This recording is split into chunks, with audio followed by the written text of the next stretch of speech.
देखो यार, आज मैं बिल्कुल टेस्ट के बारे में बात करने वाली हूँ।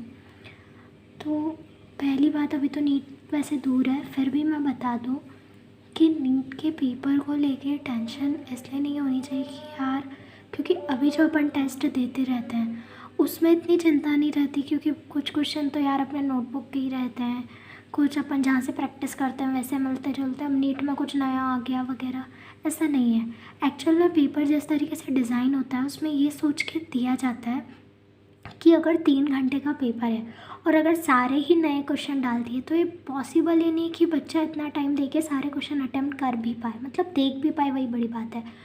तो इसके लिए ना बहुत सारे क्वेश्चन तो पहले से ही अपने को दिख के लग जाते हैं कि ये तो कभी ना कभी करें। इसलिए इस चीज़ की चिंता तो करनी ही नहीं है कि यार पेपर में सब कुछ ही नया आ जाएगा। सब कुछ बिल्कुल नया नहीं आएगा, सच है। बहुत सी चीज़ें रहेंगी जो आपने पहले कभी कर रखी होंगी, इसलिए उस बात की चिंता बिल्कुल नहीं करनी है आपको। बस अभी जो आप टेस्ट दे रहे हो उन्हें बिल्कुल अपनी निष्ठा के साथ देना है, बिल्कुल कोई नो चीटिंग वगैरह कुछ नहीं। अगर आपने हर टेस्ट को ईमानदारी से दिया है, बात नहीं, ईमानदारी से दिया है, तो सिलेक्शन नहीं हो ऐसा कहना ही गलत है, क्योंकि टेस्ट में बहुत अच्छे क्वेश्चन ऐड किए जाते हैं, सब लेवल के दिए जाते हैं, ऐसा नहीं कि।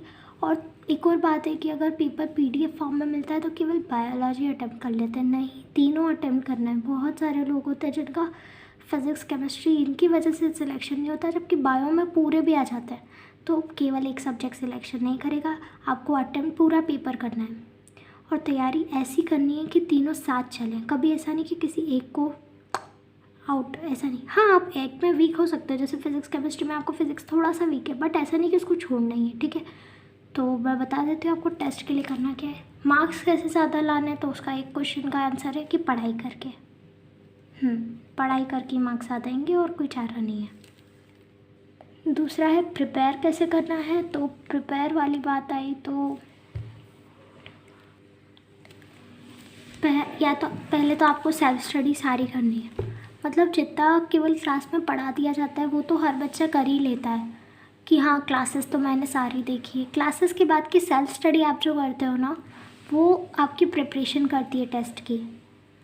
और बहुत सारी चीज़ें जो याद करने की होती है ना, अपन जितनी बार उसको टेस्ट में देते हैं तो वो ये फैक्ट चीज़ें याद हो जाती है, इसलिए आपको सेल्फ स्टडी पे ध्यान देना है प्रिपेयर में। दूसरा, आप शॉर्ट नोट से प्रिपेयर करो जब टेस्ट हो तो। अब शॉर्ट नोट्स कैसे बनाना है ये तो आप जानते ही हो, बाकी अगर नहीं जानते हो तो मैं हेल्प कर दूँगी। शॉर्ट नोट से पढ़ो टेस्ट के पहले। ऐसा बिल्कुल नहीं है कि यार नीट के पहले तो पढ़ ही नहीं पाऊँगा उन नोट से। नोट्स ऐसे बनाओ कि हर टाइम पढ़ सके, उसमें बकवास चीज़ें नहीं लिखनी है, उसमें छोटा छोटा करके लिखना है और केवल ऐसा कि एक दिन पहले याद हो जाए, बस ऐसी चीज़ें ही लिखनी रहती है, बिल्कुल सब कुछ नहीं लिखना रहता है। अब ये बात तो बहुत ज़रूरी कि अटैम्प्ट कैसे करना है। अटैम्प्ट, क्योंकि इसमें बहुत अलग अलग तरीके के क्वेश्चन ऐड होते हैं, पहले कौन से करने चाहिए। तो पहली बात तो चीटिंग बिल्कुल नहीं करनी है। ये बोर्ड की एग्ज़ाम वगैरह, या फिर बोर्ड तो खैर कर नहीं पाते हैं, क्लासेस की एग्ज़ाम नहीं है जहाँ तुम मार्क्स पेरेंट्स को दिखाने, ये तुम्हारी लाइफ की एग्ज़ाम है। तो तुम या तो टेस्ट को अगर अच्छे से नहीं करोगे तो तुम्हारा ही फॉल्ट है और कोई नहीं है। तो चीटिंग बिल्कुल नहीं करनी है। पेपर में देखो 2 तरीके के क्वेश्चन होंगे, मैं बताना चाहूँ तो। एक तो होंगे ईजी वाले और टफ़ वाले, उसमें भी ऐसे रहेंगे ईजी कि उनको तो बस अभी कर दो, इतने ईजी हैं कि उन्हें आप अभी के अभी कर सकते हो। दूसरा है कि कुछ टाइम लेंगे, तो उन टाइम वाले क्वेश्चन में अटकना नहीं, क्योंकि यही वो जगह होती हैं कि फील होता है कि यार इसे तो मैं कर सकता हूँ अभी, तो अभी कर लेता हूँ। नहीं, अगर आपने इधर टाइम दे दिया ना, तो मान लो अगर आप 2 क्वेश्चन ईजी वाले ये वाले कर भी दोगे टाइम लेके, तो पीछे हो सकता है 7-8 क्वेश्चन ऐसे हों जो आप देख के ही कर देते, तो या तो वो छूटेंगे अगर इधर टाइम दिया तो इसलिए मेंटेन करके चलना पड़ता है। पेपर इस साल लेंदी भी आया था, तो इस चीज़ का तो ध्यान रखना बहुत ज़रूरी बात हो गई थी कि अपने को ये क्वेश्चन को छोड़ना पड़ता है। हाँ, कब करना है इन्हें अटैम्प्ट, जब आप सारे डू इट वाले कर दो कि हाँ हो गया, तब इन पे आओ। फिर आता है टफ़ क्वेश्चन। टफ़ में भी ऐसा रहता है कि या तो बहुत ज़्यादा टाइम ले रहे हैं, थोड़ा दिमाग भी लगाना तो पड़ेगा, पर टाइम भी बहुत ज़्यादा ले रहे हैं, और या तो एक होते हैं कि अब तो देख के ही लग रहा है छोड़ दो, करना ही नहीं उनको, तो छोड़ने वाले तो छोड़ने ही पड़ते हैं। बायो में वो इजीली समझ आ जाते हैं, क्योंकि अपने को याद है तो होंगे, नहीं याद है तो छोड़ना पड़ेगा। तो वो छोड़ दो। दूसरा, टेक टाइम करना ही पड़ता है। जैसे ये कब करने हैं, पहले राउंड चला दो, एक एक बार में सारे निपटा दिए, फिर दूसरी बार में जो थोड़े टाइम ले रहे हैं, लेकिन हाँ यार इसको अपने को कर सकते हैं अपन थोड़ा सा टाइम देके, फिर अगर टाइम बचता है तो टफ़ वाले पे जाओ। सिलेक्शन ये देख के नहीं होगा कि आपने टफ़ वाले अटेम्प्ट करके सिलेक्शन लिया है या इजी वाले अटेम्प्ट करके लिया है। अगर रेशियो देखा जाए 100% जो रहते हैं उसमें से 75% जो रहते हैं क्वेश्चंस वो इजी वाले लेवल के ही रहते हैं। इसीलिए आप ये ध्यान दो कि आप इजी वालों को पहले अटेम्प्ट कर लो, और टफ़ वाले भी आप अटेम्प्ट कर लोगे। अगर आपने इधर टाइम बचाया तो कहीं ना कहीं टाइम मिल जाता है। अब टेस्ट तो दे दिया, अब टेस्ट की एनालिसिस कैसे होगी। देखो यार, अगर तुमने टेस्ट पढ़ाई करके दिया है तो बहुत सारी ऐसी चीज़ें होंगी जो तुम्हें छोड़नी ही नहीं पड़ेगी, क्योंकि तुम्हें आती है। टेस्ट में पूछा तो वही जाएगा ना जो तुम्हें पढ़ा दिया है। तो पढ़ाई तुम्हें सिंसियरली करनी है, और टेस्ट कभी भी इस तरीके से नहीं देना है कि बिल्कुल ही पढ़ाई नहीं की।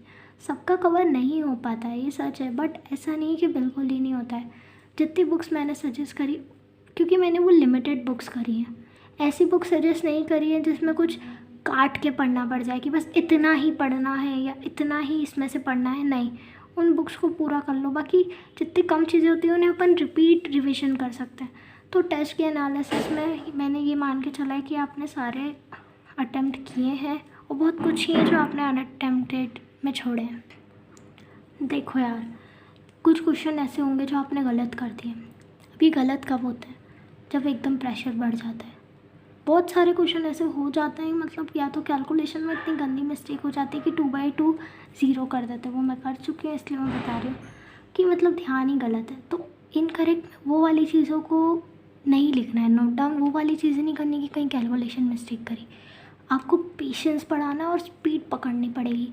जब आप प्रैक्टिस में भी क्वेश्चन सॉल्व करते हो तो एक टाइमर लगा के करना पड़ेगा। तो इनकरेक्ट में वो चीज़ें गलत लिखनी पड़ेंगी कि यार या तो मैंने इस चीज़ में दिमाग गलत लगाया या मैंने याद ही गलत किया था, तो उन्हें सही करना है, ठीक है।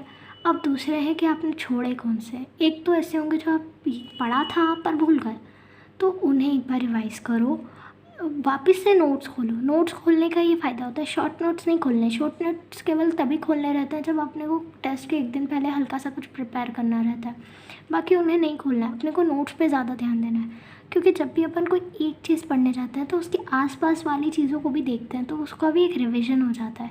इसीलिए आप क्या करो कि अनअटेम्प्टेड में जो आपको याद नहीं थे उनमें नोट्स खोलो, एक बार पढ़ो, और उन्हें भी लिख के याद करना इज़ द बेस्ट थिंग।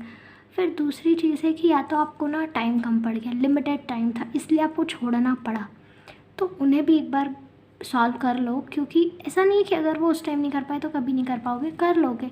आपको स्पीड पकड़ना बहुत ज़रूरी है, विथ एरर भी नहीं करना है। तो इसमें तो आपको मास्टरी करनी पड़ेगी कि एरर भी नहीं हो और स्पीड भी वो हो जाए। वो हो जाएगी, वो कैसे होगी मैं बताती हूँ। बहुत सारे लोग बायो पहले अटेम्प्ट करते हैं और वो अच्छी भी बात है, सबका अलग तरीका होता है। खैर मैं तो बायो पहले अटेम्प्ट करती थी। अगर बायो आपका आधे घंटे में हो रहा है तो बहुत अच्छा है, क्योंकि फ़िज़िक्स ऐसी चीज़ है जिसमें अगर आपने ज़्यादा जल्दी हड़बड़ी कर दी तो वो क्वेश्चन गलत हो जाएगा। मतलब आते हुए क्वेश्चन गलत होना बहुत बुरा फील होता है। तो बायो में आपको ना थोड़ा सा जल्दी करना है। ऐसा नहीं 15-20 मिनट में कर दो, फिर आप गलतियाँ बायो में भी कर दोगे और वो बहुत गलत लगेगा। तो क्या करना है, बायो में टाइम बचाना है। केमिस्ट्री में भी ज़्यादा टाइम नहीं लगता है, क्योंकि भले ही अपने को प्रैक्टिस में बहुत सारे न्यूमेरिकल क्वेश्चंस भी कराते हैं, नीट में भी आते हैं, पर 5-6 से ज़्यादा नहीं आते हैं। ज़्यादातर ऐसे रहते हैं टिक मारो आगे बढ़ो। तो प्रैक्टिस तो करनी है पूरी। टेस्ट में तो अपने को थोड़ा टाइम ज़्यादा लग सकता है, बाकी नीट वगैरह में नहीं लगता है। आप प्रीवियस ईयर क्वेश्चन निकाल के देखोगे पेपर्स, तो उसमें भी आपको लगेगा यार केमिस्ट्री में बहुत सारे तो मैंने सीधे टिक कर दिए। तो ऐसे ही होता है। प्रैक्टिस लेकिन ज़रूरी है।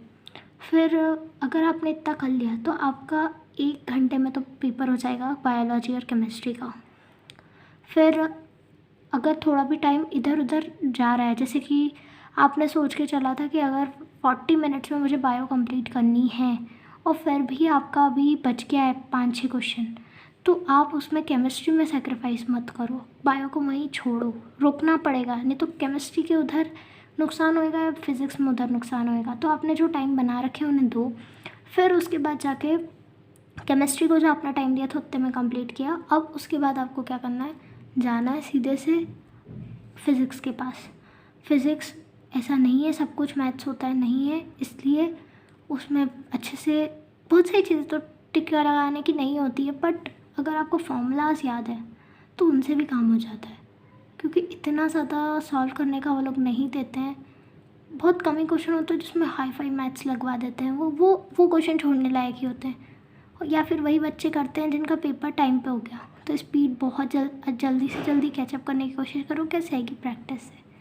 सो इसी के साथ मैं वीडियो एंड करती हूँ। Thank you.